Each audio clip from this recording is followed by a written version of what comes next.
So, ayun na nga mga tol, madami talaga nagre-request sa atin na gumawa tayo ulit ng Box Gourmet Chili Garlic pati Box Gourmet Alamang. Tara, samahan nyo ako, simulan natin to. So magandang araw po sa ating lahat mga tol, napakainit ng panahon. Syempre, sisimulan na natin ulit pamili ng ating mga ingredients. Dito lang pala ako lagi namimili ng aking mga ingredients mga tol sa Marikina Public Market. So sasadyain ko muna mga tol yung suki ko ng aking binibilhan ng alamang mga tol. So ayun tol, nakabili na ako. Hindi ko na siya binidyohan mga tol, medyo nahihiya siya eh. And then mga tol, bumili rin pala tayo ng bawang pati sili. Medyo mataas nga ang bentahan tol ng sili pati bawang. So ayun tol, nakabili na pala ako. Tapos mga tol, last bibili pa tayo pala ng mga iba pang ingredients natin. Hindi ko na pala napakita mga tol. Tapos tumabi muna pala ako sa gilid mga tol dahil napakainit ng panahon. So pauwi na pala ako niya mga tol. So ayun. So ayun, nakabili na ako ng bote. Hindi ko natuturo kung saan ako bumili. Medyo mataas ang bigayan eh. So ayun nga mga tol, una rin sa lansan yung ating sili na nabili. Bali mga 2 kilo lang muna palang binili ko mga tol. Susubok lang tayo tol kung mabenta nga itong ating chili garlic. Bali ang unang ginagawa ko pala mga tol, binibilid ko muna pala sa araw yung ating sili para hindi siya moist pag grind natin, di ba? And then mga tol, sisimulan na pala natin maggiling ng ating garlic o bawang.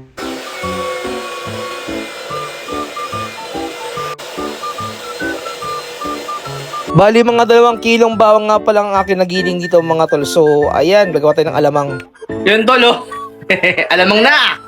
Bali ang ginagawa ko pala sa alamang mga tol, hinuhugasan o binabanawan ko muna pala siya para matanggal talaga tol yung mga unnecessary na dumi mga tol. So ayan tol, binabanawan ko lang ng tubig yan. Minsan kasi yung mga tol, meron ka makikita mga malilit na isda o malilit na hipon. Ayan mga tol, makikita nyo naman. Pati huwag kayo mag-alala mga tol, hindi mawawala yung lasa mismo ng alamang. So ayan mga tol, sisimulan ko na pala gumamit ng tulyasi. At ayun na nga mga tol, pag umabot ka nga pala sa point ng video na to, pa-comment down naman sa kaparte ng mundo o parte ng Pilipinas para mabati na makata sa mga next vlogs ko, diba? Meron nga pala tol nagpapa-shoutout sa atin, si Rafael Umaga. Salamat tol sa panonood at suporta, diba? So ayan mga tol, sinimulan ko na pala tol magprito ng ating bawang. Story time muna tayo mga tol. Nagsimula nga pala ako mag-business ng chili garlic pati alamang since 2019 nga pala. Hindi pa ako marunong mag-vlog o mag-video ng mga tol. So ayan mga tol, ngayon ko lang siya ginagawa o pinapakita sa inyo. Dahil panahon ng pandemic yun mga tol, so kailangan namin ng extra income o pagkakitaan, diba? Kaya naisipan ko tol gumawa ng chili garlic pati alamang. Sa una mga tol, mahirap talaga magbenta. Pinatikim ko muna sa aking mga pamilya, kakilala, kaibigan. At nagustuhan naman din nila mga tol. So ayan, simulan ko na rin pala gumawa ng mga sticker logo, sticker label. Kumuha na rin pala ako ng DTI permit mga tol para maging legal yung aking business, diba? Eh nung panahon ng pandemic mga tol, doon nagsimula yung mga small business through online, diba? So nakipagsabayan tayo mga tol kahit mahirap dumiskarte. Basta tol, sipagan mo lang araw-araw, makakabenta ka rin, diba? So ay mga tol, nagkaroon tayo ng mga repeat buyers o repeat orders mga tol. So dumami ang ating mga customers, diba? Simula pala ako mga tol sa isang box lang, 24 batteries nga pala yung mga tol. Tapos mga tol, hindi ko inakala, dumadami na pala ang aking production. Tapos mga tol, dumating pa yung time na merong umu-order sa akin, 3 hanggang 6 na box mga tol, isang tao lang yun ha. Meron pa nga dumating na oras mga tol, may nag-offer sa akin ng business deal. Ang gusto niya mangyari mga tol, kukunin niya sa akin ng lowest price, tapos ibebenta niya sa ibang bansa. Muntik na nga ako kumagat doon mga tol, pero naisip ko mga tol, bakit ko ibebenta yung product ko sa murang halaga? Eh kaya ko naman din palang magbenta to sa ibang tao, sa ibang lugar, diba? Tapos mga tol, umabot nga sa punto na huminto na rin pala ako gumawa ng chili garlic pati alamang. Dahil nagsimula na pala ako magtrabaho mga tol, pati lumalaki na pala yung pamilya ko mga tol, nagkaroon ako ng pangalawa pati bunsong anak, diba? Ayun nga pala yung pamilya ko mga tol. So mga tol, nagsimba nga pala muna kami niyan dahil napagod ako sa maghapon. After na magsimba mga tol, ayan, simulan ko na rin pala mag-repack ng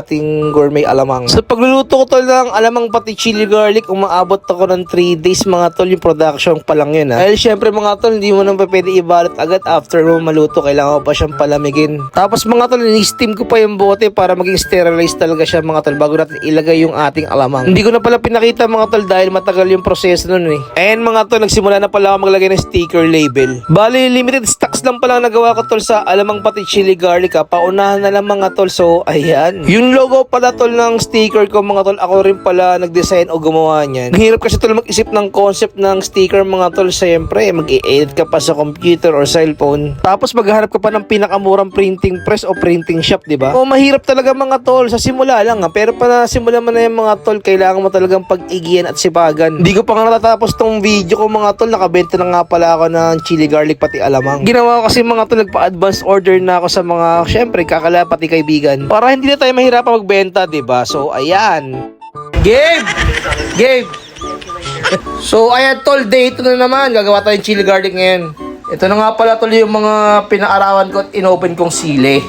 O pangalawang araw ko na pala ito nag-production. Syempre yung sili naman ang ating i-grind, diba? So medyo petics tayo dito mga tol dahil nakapag-advance na tayo nung isang araw. Ayan po yung purpose ng pagbilad ko, pati inopen yung sili mga tol, para lumabas talaga yung masarap na lasa ng sili. Iba kasi tol yung lasa ng sili pag inoven mo, tapos hindi siya moist mga tol. Pati pag binlender o grenade mo mga tol, dry na dry siya. So gumamit lang pala ako ng 2.5 litro ng mantika mga tol. Syempre ipiprituhin na natin yung ating bawang. Sa pagluluto ng chili garlic mga tol, umaabot to ng 2 oras continuous na paghahalo mga tol. Dahil hindi mo pwedeng iwanan tol yung bawang, dahil pag dumikit yan doon sa kaldero mga tol, masusunog yan. So hindi ko na pala pinakita mga tol kung ano pang mga ibang ingredients na nilagay ko dito sa ating chili garlic. Syempre kaya nga secret, diba? So ayan mga tol, continuous pa rin tayo sa paghahalo. Mga tol, baka pwede naman palambing, paki-like and share naman tong video natin, tapos paki-follow na rin po yung ating FB page, YouTube, pati TikTok account, diba? Tingnan nyo naman po tol kung gaano kasolid yung ating chili garlic. Sa quality ka ng mga tol, kahit muro yan, masarap yan. Sa mga nagtatanong nga pala mga tol kung anong shelf life ng ating chili garlic pati ating alamang, kapag hindi pa siya na-open o nabubuksan mga tol, umaabot siya ng 6 months up to 1 year. Kapag open naman po mga tol,